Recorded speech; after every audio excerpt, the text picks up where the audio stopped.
And this is a Mountain News Special Report. Good afternoon again. I'm Steve Hensley. We're coming back on the air to bring you more coverage of President Biden's visit to eastern Kentucky. He's now walking through a neighborhood affected by the flooding.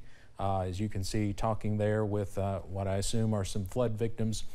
We don't have an exact location. The White House did not release that before, although we can tell you just 30 minutes ago he was at Marie Roberts Elementary School in Lost Creek. So I am assuming he is still technically in Breathitt County, probably the southern Breathitt County area. Certainly that was one area, that southern Breathitt, northern Perry was just devastated by this flash flood.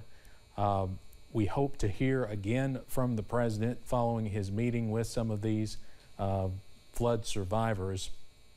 But again, we believe this is probably not far from the Lost Creek area, if not in the Lost Creek area, as the president, and you see the First Lady there as well, talking with some flood victims.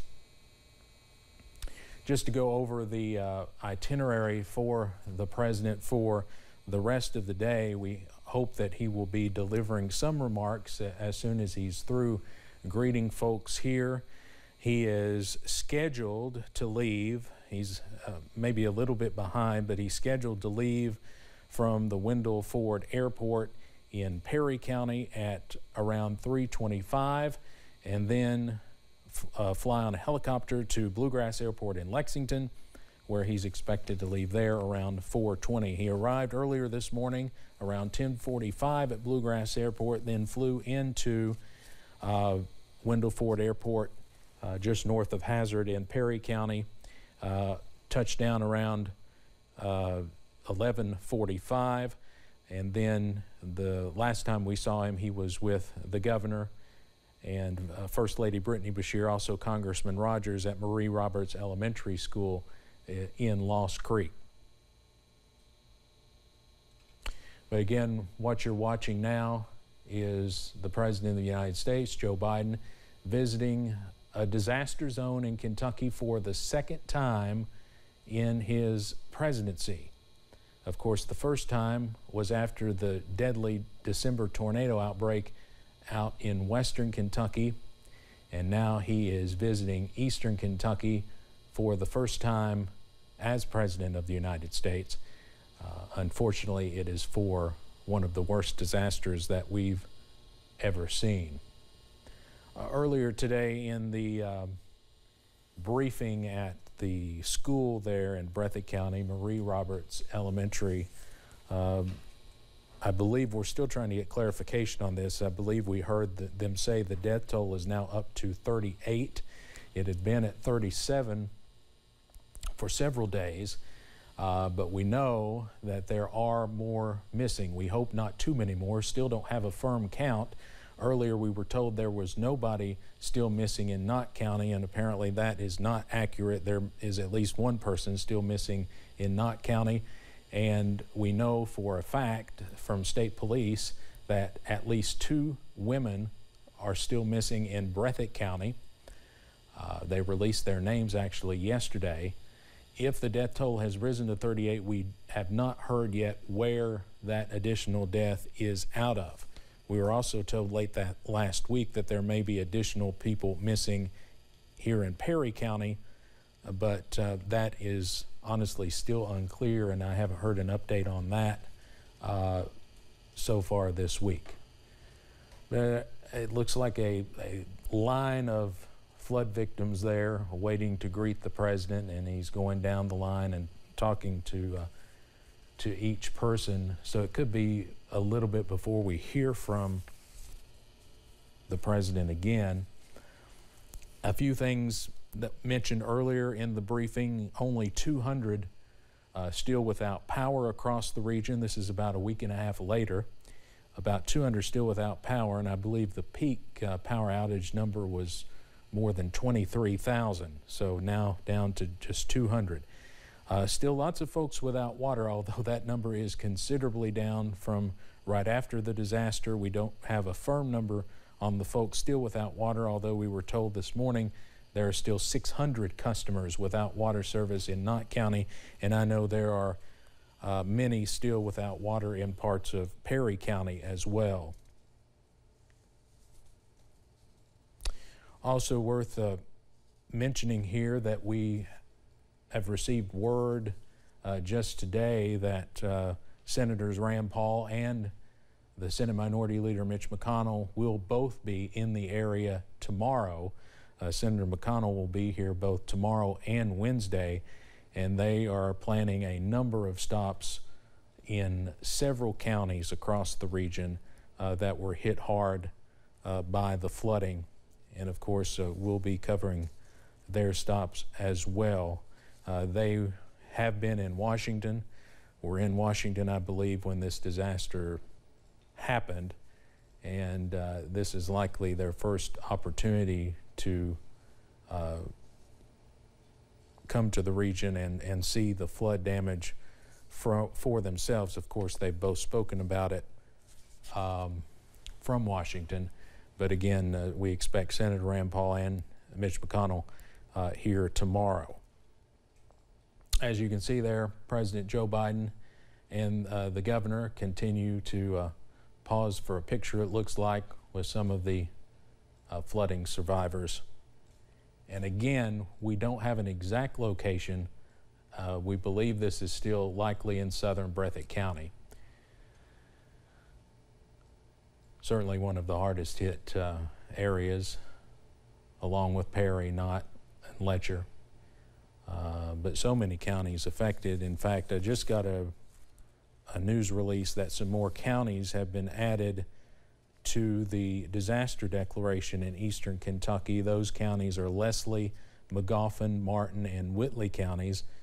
And you know, some of those counties we've barely even covered because the destruction is just so bad in Breathitt, Perry, Knott, and Letcher. But there was flood damage in several other counties, and again, this release came down from the U.S. Small Business Administration. They've announced that Leslie, Magoffin, Martin, and Whitley are now included as primary counties in the disaster declaration in eastern Kentucky. So all the counties included now are Breathitt, Clay, Floyd, Knott, Leslie, Letcher, Magoffin, Martin, Owsley, Perry, Pike, and Whitley counties in Kentucky. If you're in any of those counties, you are eligible for both physical and economic injury disaster loans from the Small Business Administration. In case you're just joining us, you are looking live at President Joe Biden talking with some flood survivors and others. Again, this is a pool camera. We were not allowed, no local reporters were allowed to be with the president, just a handful of national news media outlets, including CNN. So this is a pool camera. We have no control over what you're seeing or the audio. I don't even know, can we pick up any audio at this point? Yeah, and I cannot tell exactly what neighborhood he is in. I'm told they're close to a school zone, so this may be very close to where they had the briefing earlier at Marie Roberts Elementary School in Lost Creek. Certainly that was one of the areas hit very hard by this flooding. So it looks like the president is moving farther away from the camera now. We are expecting him to talk again before he leaves this area. I'm sorry, the director's telling me, say that again. Okay, yeah, I'm told there is a podium set up just off camera where we expect the president to make some remarks. There you see walking also is Congressman Hal Rogers and his wife, who've been with the president today as well.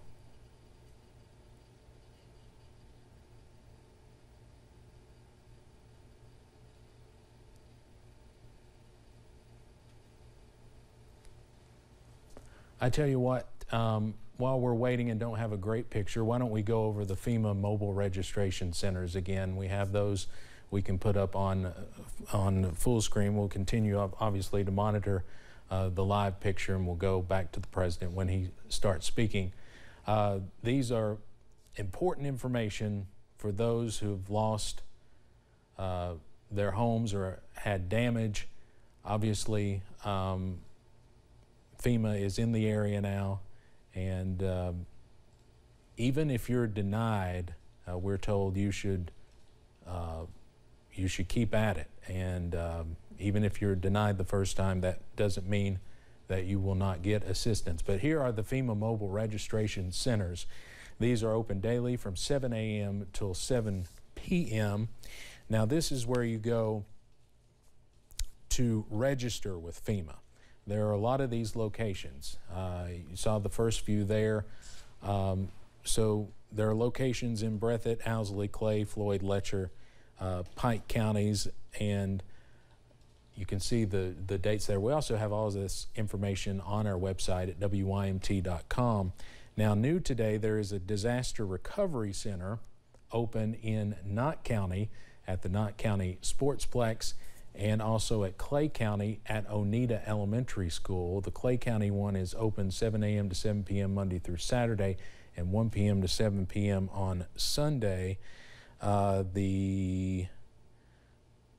don't have the hours for the Knott County Sportsplex, but of course the Sportsplex has been turned into a relief location where folks are bringing in donations from all over. Quite a sight to see some of these places that have turned into relief centers for folks. And I know here in Perry County, they have turned in the old J.C. Penney, which is not far from here at the TV station, basically across the street. They've turned that into the new distribution site for flood victims. You don't have to be from Perry County to go there. So they've moved everything from East Perry Elementary and Hazard High School, I understand, to the old J.C. Penney building up here. That's near YMT, the post office, the ARH Medical Mall, if you're familiar at all with Hazard. And I saw some video just a little earlier of what they've done to the old J.C. Penney, and it's quite a sight. I know a lot of volunteers have put in a lot of work over the weekend to get that site ready, and they are now open. They're still asking for volunteers if you can help out there at the J.C. Penney. But there have been schools and other sites across the region, Letcher Central, the Knott County Sportsplex, that have been turned into these distribution sites. But as we get further into this, obviously schools are hoping to start back. Several school districts have delayed their start dates, but eventually they are going to have to get back into school. And obviously you can't have a disaster distribution site at a school and have school at the same time. Let's go back to the live picture if we can and see what's going on now with the president. If we can go back, and not much has changed, it looks like. We're still waiting on the president and Governor Beshear to make some remarks after meeting with family members there. Now that looks like a Go Time gas station there in the background, so this may be right off, I just can't say for sure. This may be right off 15, but I'm not 100% sure. If somebody's listening to this in the newsroom that can figure out where exactly this is, please let me know. I can tell you that they closed Highway 15 as the presidential motorcade made its way from Wendell Ford Airport up to the Lost Creek area, and I assume they will be doing that again as the president makes his way back to Wendell Ford Airport and takes off to Lexington, and then he'll be leaving on Air Force One from Lexington, I assume going back to Washington, although I'm not 100% positive on that. I believe this is the first time the president's been out of state since he got COVID. He tested positive for COVID as late as Friday, but had negative tests over the weekend. And as far as we know, he's recovered well. He never had any huge issues, just mild symptoms. Of course, I did notice he coughed a few times during that briefing earlier at the school, but I know that if you've had COVID, that cough can last for weeks. So certainly not unusual there, but the president is just getting over dealing with COVID-19. He had tested positive, took Paxlovid, then actually tested negative, but then tested positive again, which they say is not that unusual. If you've taken Paxlovid, they call it a rebound infection. But I don't think during his rebound infection that the president felt too awful. Again, he appears he still has a cough, but is doing well otherwise. Well, again, in case you're just joining us, this is a live picture of the President of the United States, Joe Biden, the First Lady, Jill Biden, visiting Eastern Kentucky. They're talking with flood survivors, and we'll hopefully hear from them momentarily. I tell you what, if we can take a break, if we can roll a break and then come back with more of our coverage in just a moment. Again, we hope to hear from the president momentarily. Let's take a quick break and we'll be right back.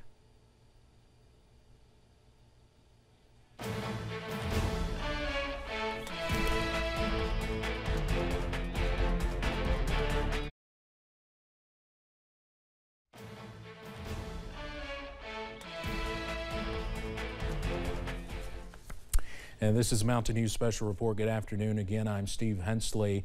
We believe we are closer now to President Biden making some remarks after visiting with some families affected by the flooding in Breathitt County. We can say he is for sure in Breathitt County now. I've gotten some messages from viewers. That is a go time in the background. This is right off Highway 15, and that's where I thought it was. I wasn't 100% sure. This is in the Clay Hole area, we understand, and it's not very far from Marie Roberts Elementary, where the briefing was held earlier, also not far from Riverside Christian Academy, across 15. But so the president did not go very far after leaving Marie Roberts Elementary School, where that briefing, where you saw live, was held earlier. The president is walking now closer to the microphone where we expect to hear from him. You can also see there with him is Congressman Hal Rogers and his wife, Governor Beshear, and First Lady Brittany Beshear are also with him. I believe that's Jeff Noble, the Breathitt County Judge Executive, I believe.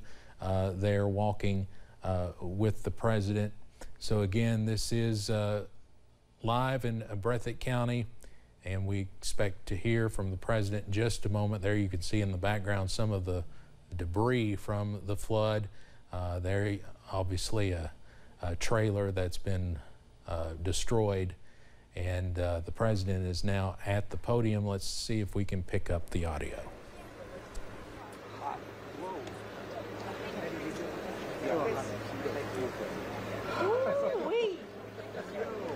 There's one more. Are you sure you don't need it? No, I want to drink. I want to drink at a time when you're doing it. Sit right here, okay? Yeah, come on. Start right up with them. Oh, okay. Phew. Sorry we didn't have any. If you will, gather round. We'll have a short program.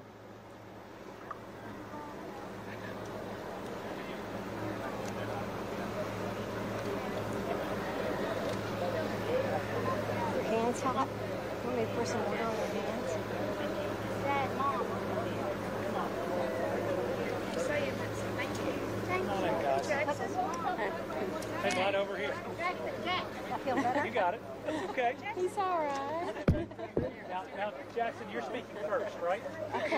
On that fateful morning at 3 a.m., many of you were awakened by a horrible noise, number one. But before that day was out, we had asked the president for emergency disaster declaration, and that very day he signed the papers, bringing in all sorts of federal help, including FEMA and others. But what a spirit we found in the hills of Kentucky. We love each other, we love our country, we love our state and our county and our community. And we'll go to lengths to preserve those values that we treasure in these hills. And then the governor took up the cause and has guided it marvelously through these days and weeks. There's plenty of work yet left to do, both on the federal and state level.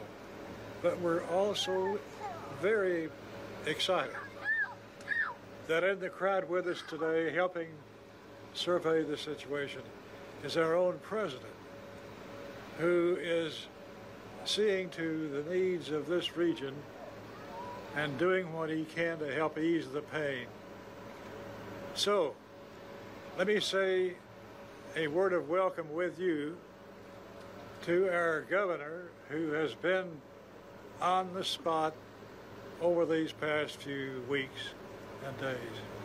Welcome, your governor, Andy Beshear.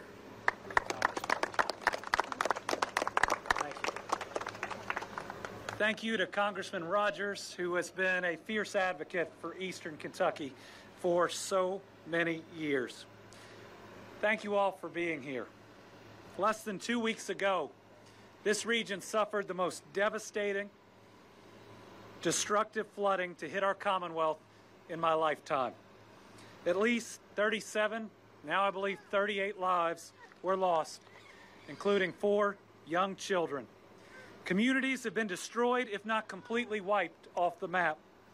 Once again, our people are hurting, facing loss and hardship on a scale that's hard to process. Eastern Kentucky is a place where flooding is a part of life, but no one has ever seen anything like the historic flooding that hit us on the night of July 26th. Hours of rainfall hammered these mountains, sending walls of debris, clogged water crashing through homes and businesses, sweeping them clear off their foundations, crashing them into bridges, and for some, their home's just gone. We don't even know where it is. Maybe not one scrap that we can locate. Seeing the devastation firsthand is heartbreaking. It's traumatic just to witness, much less for these families and these children to live through. I talked to a grandmother who was pulled out of the window of her car as it was swept away, just seconds between life and death.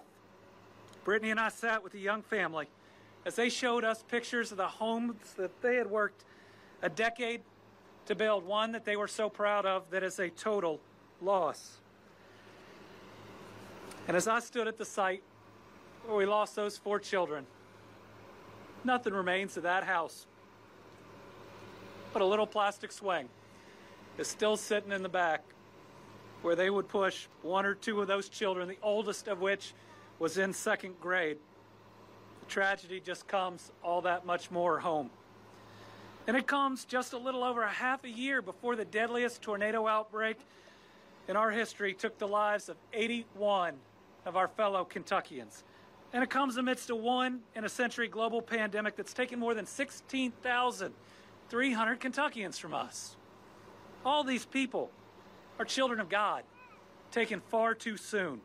They meant so much to their families, to their communities, and these losses are going to be felt deeply for generations. While the body is mortal, the soul is eternal, and to those lost, we will see you again. The trials and tribulations we Kentuckians have faced are hard to understand. The one thing we've proven over and over is that Kentuckians do not break. We may get knocked down, but we don't get knocked out. Just look at the families right here and the families over there, hugging on the ones they love. Extended family coming down to support them. Everybody finding a place to stay because that's who we are. Kentuckians are good people. We open our hearts and our homes to one another. And while this continues to happen to us, maybe it's because we can take it, because of how we lean on one another in times of need. No red or blue, no D or R, just Kentuckians looking out for Kentuckians. My visits here last week reminded me of the wise words of the late Fred Rogers, Mr. Rogers. When tragedy strikes, he said, look for the helpers. You can always find the people that are helping. Everywhere I look, helpers are stepping up. That is who we are. It's what we do when the stakes are life and death. Here in Kentucky, during tough times, we open our hearts and our homes to one another. Jeremy Creason is a fire chief in Mayfield. I remember talking to him as the tornado was going through, and I remember meeting him at first light outside a candle factory where we prayed for a miracle, thinking we'd lost 100. Thankfully, we'd only lost 13. It was just the other day I was talking to Mayfield Mayor Kathy Onan. She was telling me Jeremy Creason had loaded up his ambulance and was driving right here to Eastern Kentucky, despite, if you looked around his community, so much work still to be done. She told me that Jeremy asked to pass a message on. He said the people of Eastern Kentucky and the world was there when Western Kentucky needed it. And you could bet that Western Kentucky was coming to Eastern Kentucky in their time of need. We've also once again seen the professionalism and outright heroism of the Kentucky National Guard, Kentucky State Police, Fish and Wildlife personnel, Kentucky Emergency Management, and local first responders who showed up, just not from here, but from all over. The Lexington Fire Department, trying to get to Hazard, couldn't get through it, so they did over 60 rescues when they first hit water right here in Breathitt County. Mr. President, our Kentucky National Guard is the greatest guard in the country. Its members remind us that they are us. They are Kentuckians who are our neighbors, who in incredible times get called to service, and they never let us down. But for every rescue of our first responders, there were 2 by community members, neighbors that may have had a kayak. There was a young man in Letcher County with a jet ski that, I'm not kidding you, rescued more than 10 people. Thankfully, having that in his garage, risking their lives to help one another. Stories of neighbors rushing from their own flooded homes to their neighbors. And let me tell you, I remember watching a cleanup, talking to somebody, pulling stuff out, saying, is this your house? She said, no, mine's 2 down, but we're going to finish this one before we get to mine. And we've seen so many outstanding young Kentuckians stepping up. It looks like one may have even given his life in the service of others. We have seen a remarkable response because we Kentuckians are remarkable people. And just as we promised our families in Western Kentucky, we are here for you, and we are not going anywhere. We'll be here for you in the days, in the weeks, and the months ahead. We are here until every life and every structure is rebuilt. You are not alone, and we are not alone. We have seen an outpouring of unconditional love from across the country. Millions of dollars and so many donations have come in. We need to ask, please, turn to monetary donations. We have received so much water, so many clothes, and the rest. We're having to find warehouses counties away just to put them in it. And as a state, we are not alone. I'd like to thank the entire team at FEMA, including Deanne Criswell, FEMA Administrator, and Region 4 Administrator Gracia Sheck, who have been here working with us. The administrator called me the moment a plane touched down that she was in, after I'd called her in the first hours of the flood. I want to thank the American Red Cross. One of the first calls I took, she was there on the other end of the line. I want to thank Emergency Management and Colonel Jeremy Slinker, as well as every local official that hasn't slept in more than 9 days. And I want to thank the Tennessee and West Virginia National Guard. There are Kentuckians that wouldn't be here today, but for our neighbors giving their great resources. I want to thank our federal delegation, Senator McConnell and Paul, our entire House leadership, Rogers, Yarmouth, Barr, Guthrie, Massey, and Comer. Everybody was there when Eastern Kentucky needed us. And I am deeply grateful for President Biden. And it is an honor to welcome him and First Lady Jill Biden here to Eastern Kentucky. President Biden and his administration have acted with greater speed for that federal disaster declaration, as well as for individual assistance to our families, than I have ever seen. We recently got 100% coverage for a 30-day period that's going to help our local communities and get this area dug out faster. And now 12 impacted counties are eligible for individual assistance through FEMA. Every time we have a request, the answer has been a quick yes. And then how else can we help? On behalf of the Commonwealth, Brittany and I are grateful for that partnership and the attention and love that you have shown for our people.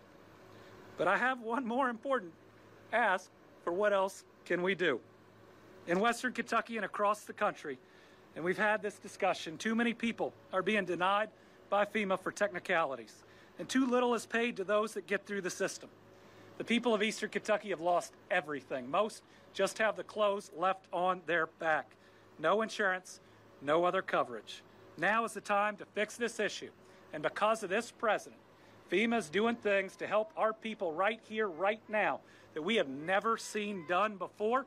And we know under his leadership, it'll continue. I want to thank everybody in FEMA for adapting with us as our people desperately need it. In these times, even more than most, we Kentuckians lean on our faith.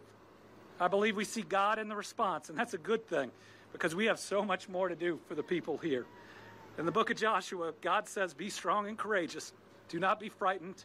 Do not be dismayed, for the Lord God is with you wherever you go." In the book of Jeremiah, we're told, "For I know plans I have for you, declares the Lord, plans to give you peace, not disasters, plans to give you a hope and a future." To the people of Eastern Kentucky, we love you. We're going to be here with you. And this president and first lady are here today to show that you matter to them.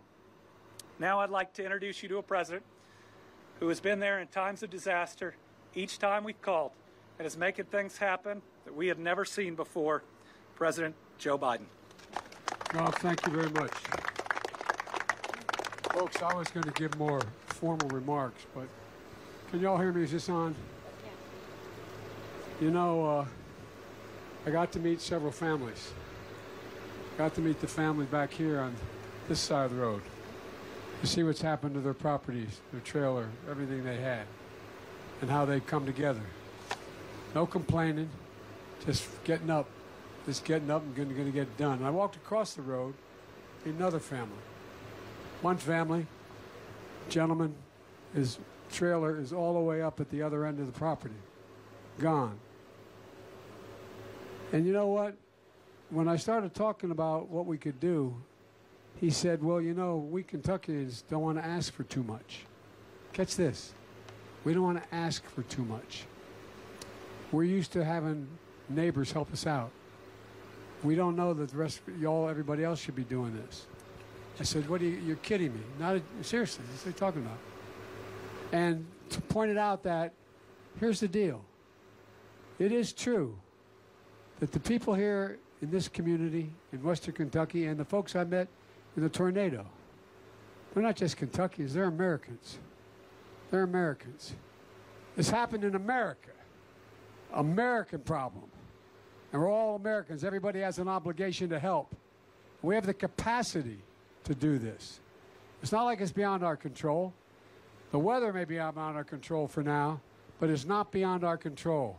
And I promise you, we're staying, the federal government, along with the state and county and the city, we're staying until everybody's back to where they were. Not a joke. And one other thing I raised with the Gov, we've never done this before, but because of a number of things we got done on a bipartisan basis, like a $200 million infrastructure project, like what we're doing today, what we passed yesterday, helping taking care of everything from health care to God knows what else. What we're going to do is we're going to see, for example, if they got to put a new water line in the community, there's no reason why they can't at the same time be digging a line that puts in a whole new modern line for internet connections. Why? Why can't we do that? So it's going to be different. We're going to come back better than before. And I really mean it. That's the objective I have. Not come back to what we were before, come back to better than we were before. And I mean this, Gov, and you know I mean it. And I'm confident with your leadership we can do it. Along with the we call them county executives where I'm from, but from the judge here. I'm finding this is something that we can all do. We can get this done. Because we're the only country in the world that has come out of every major disaster stronger than we went into it. We got clobbered going in, but we came out stronger. That's the objective here. It's not just to get back to where we were, it's to get back to better than where we were. And we have the wherewithal to do it now with the legislation that's been bipartisanly passed. So I don't want any Kentuckian telling me you don't have to do this for me. Oh yeah, we do. You're an American citizen. We never give up. We never stop. We never bow. We never bend. We just go forward. And that's what we're going to do here. And you're going to see. And I promise you, the bad news for you is I'm coming back because I want to see it. Thank you very much. Am I supposed to introduce you, Judge? I think you're it. That's it. You're your man. All right, now we're all going to run laps around. But all kidding aside, thank you, thank you, thank you, thank you. These people deserve an enormous amount of credit for their courage and their stamina. Thanks. Thank you, Mr. President.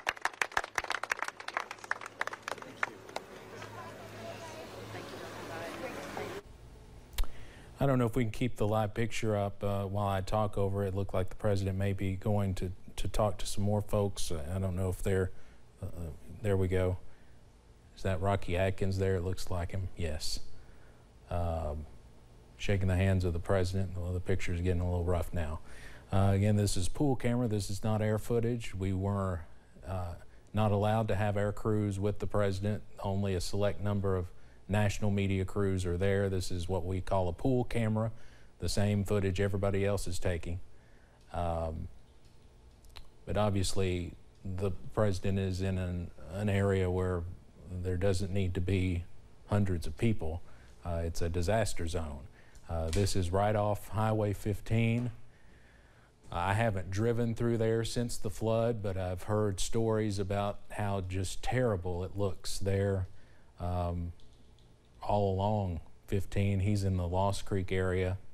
If you know where that go time is, you could see that in the background of the shot earlier, not far from Riverside Christian School, between Hazard and Jackson, probably about halfway. It's not too far from the Perry-Breathitt County line. The president looks like he's getting in his vehicle now. They will probably shut down Highway 15 again, just as a traffic alert. Probably don't want to be in that area right now. They will probably shut down 15 again for a brief time as the president makes his way back to the Wendell Ford Airport and takes a helicopter back to Lexington. The itinerary was for him to leave the Wendell Ford Airport at 3:25. He might still be able to make that. It's not too far of a drive, but that was the official itinerary is for him to leave at 3:25 and then leave Bluegrass Airport on Air Force One in Lexington around 4:20 this afternoon. Well, you heard there first from Congressman Hal Rogers, who, by the way, it's hot out today. They were passing out water. You could see them sweating through their shirts. It's hot, and Congressman Rogers is 84 years old now. He was praising the governor in a piece of bipartisanship, which is always nice to see in this day and age. He was praising the governor and the president for their timely response and leadership since the flooding happened about a week and a half ago. The governor repeated again what was mentioned earlier, that he didn't go into details or specifics, but he believes the death toll is now up to 38.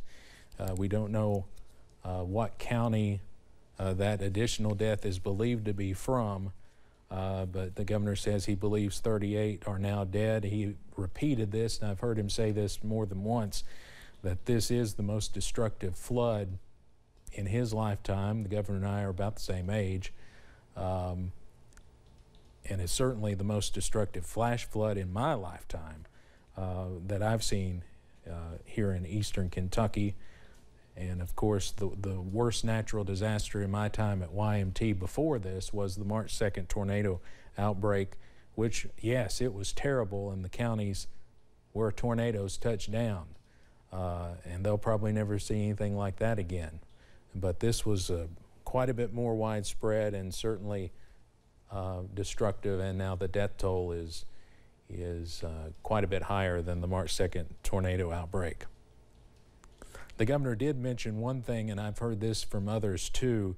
He's asking you to look more at monetary donations now instead of bringing in things like especially clothes. I've heard from numerous sites that they just have more clothes than they know what to do with. But of course, the response from eastern Kentucky and really around the country as folks have brought in supplies has been unbelievable, unlike anything I've ever seen before. The president vowed that the federal government will stay until everyone is back to where they were and even come back better than before. The president also said he's coming back because he wants to see that happen. We also want to mention, unfortunately, before we go, and this actually happened while we were on the air, we have a new flood watch. A new flood watch goes into effect tomorrow at noon through 8 p.m. Wednesday night. Fortunately, today is dry. It's hot, but it's dry. We had a little bit of rain yesterday. Fortunately, it didn't cause too many issues. Had a little bit of minor flooding out there, but we have what it sounds like one more round possibly of heavy rain beginning tomorrow through Wednesday night. If we get through this, I can tell you I've seen a sneak peek at the weekend forecast and it is looking fantastic, but we've got to get through this next round, and now there is a new flood watch in effect beginning tomorrow at noon and running through 8 o'clock Wednesday night. Of course, meteorologist Evan Hatter will have more on that coming up in a little bit. It's 3 o'clock now. We do expect to come back on the air when the president leaves the Wendell H. Ford Airport. We're expecting that in about 30 minutes or so. We'll come back on the air then. And of course, we'll have team coverage of the president's visit, and we'll visit some of the hard-hit areas across the region and several other big stories going on today as well. And so we hope you'll join us for the latest news from across the region coming up on First at 4. So for now, let's get you back to regular programming, but we'll see you again soon. Thanks for joining us.